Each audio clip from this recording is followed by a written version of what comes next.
Boa noite a todos. Nos reunimos hoje aqui para falar do livro do Roberto Motta, A Construção da Maldade. Esse é o livro. Eu achei o livro excelente. O Roberto Motta não é policial e ele inclusive cita no livro que algumas pessoas talvez vejam isso como um impedimento de falar da segurança pública ser policial, ser um delegado de polícia, um oficial da PM ou alguém de certa forma envolvido diretamente, um especialista um analista de inteligência, alguém envolvido na área. Talvez fosse necessário que essa pessoa tivesse esse tipo de envolvimento para poder escrever um livro. Bem, o Roberto, ele se envolve na área, leva muito a sério, tem um conhecimento vasto sobre segurança pública e não é um policial, ele é engenheiro. Todavia, concordo plenamente com ele, você não precisa ser um policial para poder falar disso. Como você não precisa ser um engenheiro para poder, por exemplo, fazer cálculos de engenharia. Isso é óbvio. Até porque a ciência por si só, ela não tem necessidade da diplomação. Ela vem de forma natural. Mas, não querendo me prolongar nisso, o livro começa de uma forma é um livro muito pesado, tá? Todos os livros de segurança pública do Brasil, do Rio de Janeiro, esse aqui não é só do Rio de Janeiro, mas ele é segurança pública do Brasil, então todos eles são muito pesados, a tendência é que sejam muito pesados. Se você não estiver lendo uma loucura, defesa do crime, de como o crime é bom, de como o criminoso é maravilhoso, se estiver lendo um livro sério, com certeza você vai se assustar. Então, esse livro do Roberto Motta, ele inicia falando uma situação que ocorreu no Rio de Janeiro muito lamentável, que foi o soldado Alexandre Fávaro, em 2011, que foi baleado no pescoço, no Morro do Fogueteiro, e acabou ficando tetraplégico por isso. Então, um verdadeiro herói, tá? Alguém que deve ser reverenciado, homenageado, fez isso porque lutava nos nossos interesses como sociedades, ainda que não estejamos identificados como um indivíduo particular envolvido naquela ocorrência. Eu sempre falo, eu não acredito quando algumas pessoas falam, mas a polícia está num confronto dentro de uma comunidade. Isso é entre vocês e eles. Não é entre vocês e eles. O policial está ali com uma determinada função, que é proteger o indivíduo, é proteger, as nossas leis, proteger a sociedade. Então, todo mundo, na verdade, está participando dessa luta da polícia, quer queira, quer não queira. O soldado Alexandre Fávaro estava participando dessa luta e ficou com uma lesão muito séria a partir disso. Roberto Motta começa o livro e menciona isso, faz essa homenagem, tá? Uma homenagem muito bonita, e ele cita uma frase também de um determinado pensador, que ele fala que os pobres colhem o que os intelectuais semeiam. Porra, isso é fantástico. Isso é fantástico, porque você observa o seguinte, o intelectual está vivendo muitas das vezes um mundo de ilusão, aquele mundo motivado por determinadas ideias, que da realidade daquelas ideias só existe na cabeça do próprio intelectual. Muitas das vezes é isso que acontece, muitas das vezes é isso que a gente observa. E a pessoa menos favorecida não pode pagar segurança, não pode pagar um bom plano de saúde, não pode pagar um bom advogado, não pode pagar o melhor transporte. Essa pessoa é a pessoa mais desfavorecida. E, estranhamente, os intelectuais falam sempre do coitadinho, do vitimismo, né? Sempre tem a criação de um determinado personagem que merece ser defendido. E a ideia de defender esse determinado personagem por si só seria uma ideia que tornaria a pessoa moralmente superior. É o que a gente observa. Se você for olhar todo o discurso desses, colocamos assim, pseudo-intelectuais, esses discursos são todos nesse sentido. Afirmando que as minorias são muito atacadas, as minorias são muito atacadas, é lógico, porque desde o momento que se constrói um arcabouço jurídico todo de proteção ao criminoso, a minoria social, que é a minoria econômica, os mais frágeis economicamente, vão sentir muito, mas todos sentem, e o Roberto Mota deixa bem claro isso nesse livro, A Construção da Maldade. Ele deixa bem claro porque ele cita diversos, e eu acho isso muito bacana, gente, ele cita diversos casos reais, tá? Então você tem mais contato com essa violência. É uma coisa louca que acontece, eu estou estudando isso, tentando uma explicação, mas as pessoas param e sinceramente fazem esse tipo de reflexão. Isso aconteceu com um fulano, nunca achei que pudesse acontecer comigo, porque um dia acontece. E eu penso, por que a pessoa nunca achou que poderia acontecer com ele? O que ele tinha de especial? O que ele fazia de especial que nunca poderia acontecer com ele? Esse aqui é o meu livro, Bem-vindo ao Rio de Janeiro. Conta como é o cenário de crime, de morte de policiais. Foi feito num estudo de 2018, do início ao meio do ano, onde a gente pegou e dividiu em 14 diferentes aspectos o cenário do crime que o policial é assassinado. A gente analisou isso e o livro aborda isso. Então é um livro de casos reais também. Eu acho que não tem nada melhor do que a realidade. E eu imagino que tudo que deva ser raciocinado é raciocinado em sentido da realidade, é óbvio. A gente tenta encontrar,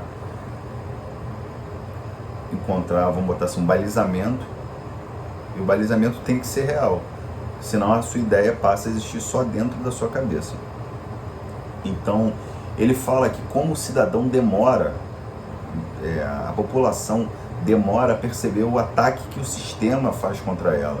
Ele menciona num determinado trecho uma senhora amiga dele que é assaltada, uma conhecida é assaltada, e ele estava indo para uma reunião de segurança pública no dia seguinte. Então ele chama, ele fala, pô, vamos lá, você expõe esse caso, é uma coisa grotesca, a gente vai expor o que aconteceu e tudo, e, enfim, com o intuito de melhorar. E ele obtém a resposta que ela estaria muito ocupada, tinha que buscar filho no colégio, tinha que ter outro compromisso, não podia participar. Então, assim, se você notar que entre um homicídio e o latrocínio é um espaço muito pequeno, entre o roubo e o latrocínio é um espaço muito pequeno, quando o sujeito sai para te roubar e aponta uma arma de fogo, ele puxa uma faca, ele te aponta um instrumento que é capaz de te lesionar, que é capaz de te matar,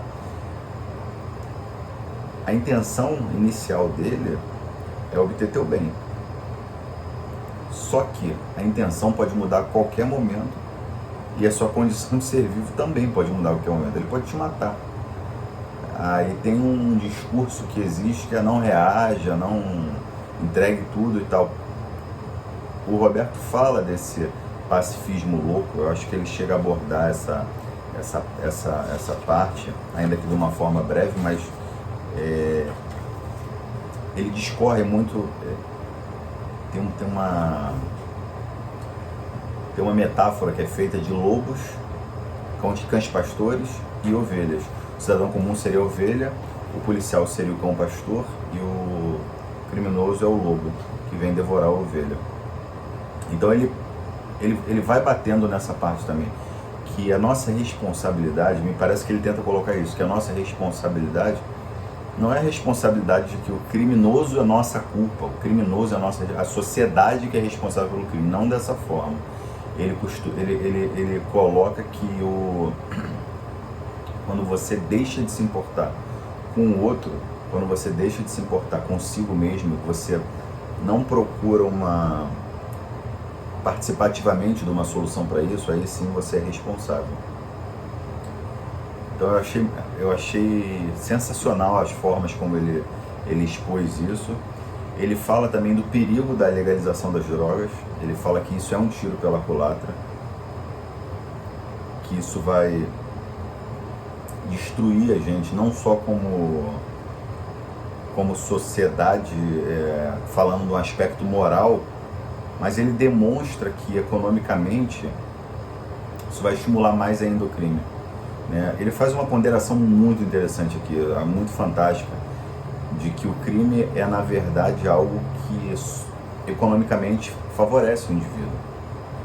Ele fala uma parte maravilhosa, ele faz uma comparação entre você abrir um restaurante e você roubar um restaurante de alguém. E ele demonstra que dentro das condições que o Brasil, condição legal, né, de CLT, de impostos e da dificuldade que é de ser um empreendedor aqui no nosso país, e a facilidade que é ser um criminoso, ele mostra isso. Olha, é mais fácil você chegar, pegar uma arma, espetar todo mundo lá dentro e levar os pertences e sair. Porque você vai ter uma grande possibilidade de êxito. A possibilidade de êxito em você roubar um restaurante é maior que a possibilidade de sucesso do indivíduo que está empreendendo aquilo ali. Então, ele coloca de uma forma muito, muito ponderada isso, é muito lógico, é fácil de você ver isso. E o Roberto, ele demonstra então que o crime na verdade é uma escolha, ele é uma escolha econômica do indivíduo. O indivíduo faz uma ponderação, olha, se eu seguir por esse lado, vou ter tanta dificuldade, se eu seguir por esse outro, vou ter tanta dificuldade, o que seria melhor para mim? Eu, como policial, já vi criminosos pegarem 6 anos, uma pena de 6 anos, e já inicia o cumprimento da pena no regime semiaberto, né? Você fica um pouco desiludido do sistema criminal, porque você imagina o seguinte, que o sujeito vai pegar 6 anos e vai ficar 6 anos preso. Quando a gente começa a observar os casos de latrocínio no Rio de Janeiro, a gente começa a observar umas determinadas constantes, como, por exemplo, todos os indivíduos já tem uma passagem, já tem um histórico criminal. Todos os autores, né? Autor que a gente chama, para quem não sabe, é o agente da infração penal. A polícia chama de autor do crime. Então o agente da infração penal, o criminoso, o vagabundo, ele geralmente já furtou, geralmente ele já roubou, muitas das vezes, não raro, já matou e já cometeu um latrocínio, que é matar. É um roubo que termina na morte, que tem o resultado morte. Então, você observa o seguinte, essa é uma escolha econômica. Se o sujeito, e ainda que não fosse, observe-se que ele ficaria, se ele ficasse preso, pegou 20 anos, uma pena de 20 anos, ele pegasse 20 anos de cadeia e regime fechado, estaria alguém ali que teria encerrado a carreira dele no crime. Seria bom pra gente, como sociedade. Então ele coloca isso, ele fala também desses planos, dessas ideias que só existem no Brasil de saidinha no Dia dos Pais. A gente já viu casos famosos de gente que matou os pais e ganhou uma saída do Dia dos Pais, saidinha de Natal, saidinha do caramba. O que acontece? Isso aí torna a sociedade mais perigosa pra gente, para os pagadores de impostos, para os policiais, para o médico, para o advogado, para o trabalhador da construção civil, para a empregada doméstica, para o barbeiro.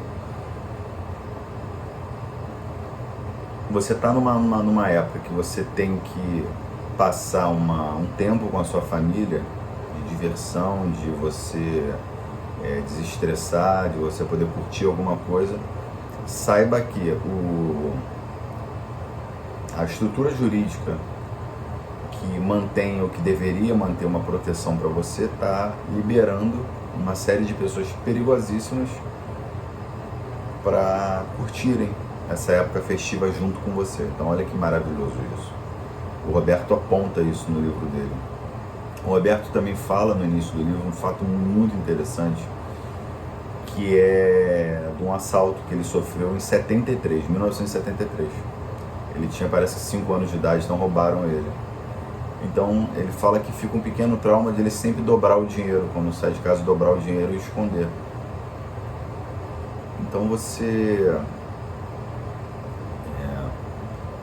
foi uma vítima também. É difícil não haver uma vítima de violência criminosa no Brasil.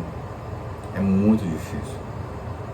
Porque, no Rio de Janeiro, nunca conheço, é impossível você no Rio de Janeiro conhecer alguém que nunca foi vítima de um roubo ou que nunca teve muito próximo a uma vítima. Por exemplo, estava num ônibus e entrou alguém e roubou as pessoas e por algum motivo não roubou ele, ou roubou algumas das pessoas, ou roubou o carro na sua frente. Eu acho que todo mundo no Rio de Janeiro já sofreu um assalto. É isso que eu acho. Ele fala também fala muito disso, do criminoso sendo visto como vítima, e que o nosso sistema jurídico é completamente alheio ao interesse da vítima. Então a vítima caga. Vamos se preocupar com o criminoso. Isso parece ser uma escolha ideológica. Parece que é uma escolha ideológica. E isso tem causado um dano irreparável ao Brasil. Tanto um dano econômico quanto um dano nas nossas almas, no nosso espírito.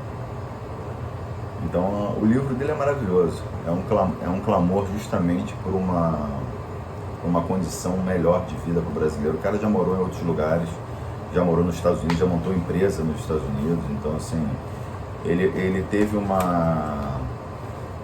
determinado momento que ele foi secretário de Segurança Pública, um curto momento, ele foi o último secretário da SESEG, né, que era a Secretaria de Segurança Pública que tinha no Rio de Janeiro. Depois virou Secretaria da Polícia Civil e da PM, e aí extinguiu. Ele ficou esse último momentozinho enquanto ela tinha SESEG.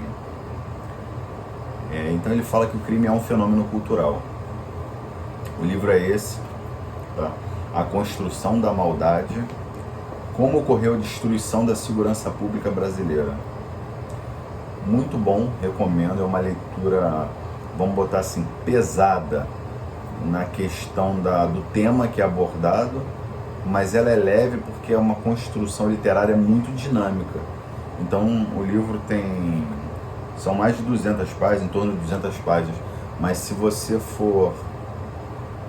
parar num dia, se você parar de repente, sei lá, no final de semana você pegar o livro para ler, ele é tão divertido, ele te entretém e te mostra uma realidade que você participa, não só eu como policial, mas que nós como cidadãos do Rio de Janeiro, como brasileiros de uma forma geral, né? Apesar do Rio acho que é pior, na capital, mas de uma forma geral a gente vivencia isso, esses índices alarmantes de homicídio, né, que já ultrapassaram várias vezes 60 mil homicídios, desaparecimentos, que o índice também é gigantesco, desaparecimento. Muitos dos desaparecimentos são na verdade homicídios, latrocínios, e a gente não sabe disso. Então eu recomendo o livro, de 5 vale 5. Mais uma vez puxando sardinha para o meu lado, bem-vindo ao Rio de Janeiro. Tá? Você compra no site www.livroreodejaneiro.com.br, e tem o Instagram também, Rio de Janeiro 100. Então o Instagram é Rio de Janeiro 100. Rio é H-E-L-L. Rio de um trocadilho com a palavra inferno em inglês. Então, muito obrigado pelos que assistiram. Por favor, deixe seus comentários, likes, verifica lá o nosso Instagram e acesse o site para ver o livro. Um abraço.